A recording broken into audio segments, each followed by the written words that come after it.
The Cool Bean by Jory John and Pete Oswald.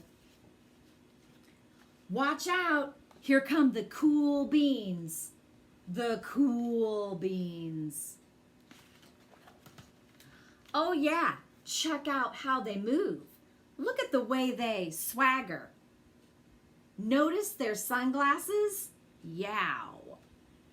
The cool beans are known all over school, from house to house across town, beyond county lines. In the olden days, last year, we were all one big pot of beans. We were mixed in a bag, but somehow it worked. Yep, those were the good old days. And then we stopped seeing each other as much. That's just how it is sometimes. You spend less time together even though you're not totally sure why. I watched as the beans I knew so well, the beans from my own pod, became the cool beans. Oh, they were so cool. One of them could play the guitar. Cool. One of them could draw the best superheroes. Cool. And one of them could jump higher than any bean I'd ever known. Cool. Me? Well, I mostly stayed the same. Sure, I made some small changes. I wore sunglasses. Too big. I slicked my hair back. Too slick. I strutted around. Ow! I swaggered. Oof. I was still picked last for everything. My clothes never seemed to fit. I snorted when I laughed. I walked into stuff. I was an uncool bean for sure.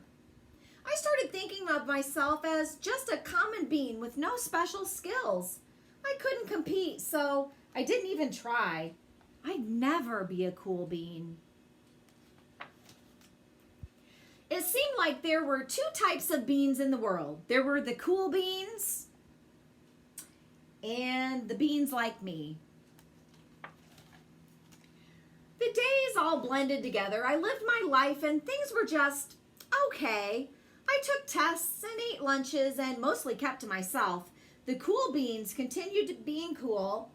I mean, sure, I missed them a bit, but it's not like I was going to say anything. I felt like all that coolness had gotten in the way of our friendship. And that's how it went until one day I was in the cafeteria. I dropped my lunch on my loafers. Oh no, not again. But then something sort of miraculous happened. Out of nowhere, one of the cool beans helped me clean it up. He didn't even say anything. He just gave me a nod and that was it. Later, I was out on the playground. I tripped and scraped my knee, and maybe I cried a little bit, and everybody saw it. Another one of the cool beans came to my side, and without a word, he dusted me off. That afternoon, I was sitting in class. I wasn't really paying attention. I didn't notice, but our teacher had called on me. Everybody stared. I sat there in silence. Nobody said anything. And then everybody just laughed at me. That was it. After today, I was officially a has-been. But then one of the cool beans stood up and came over to me and everybody watched. She leaned in close and whispered, "Hey, the teacher asked you to read from page 32. Then she gave me a quick wink and went back to her seat. It was a small gesture, sure, but it was also everything. I walked home with a goofy smile on my face. I smiled all the way through dinner. That day made all the difference. It was the day that could have been really bad, if not for the kindness of a few cool beans.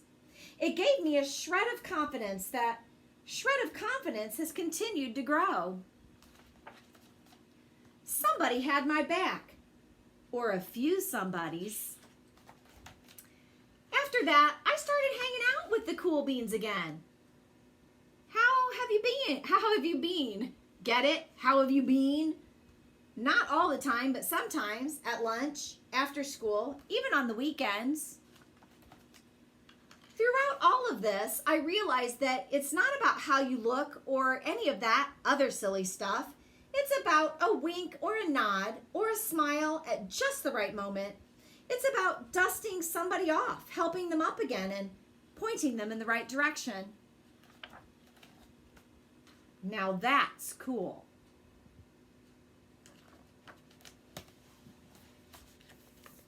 Always remember to be kind and helpful to others. That's what the cool beans do. I hope you enjoyed the book.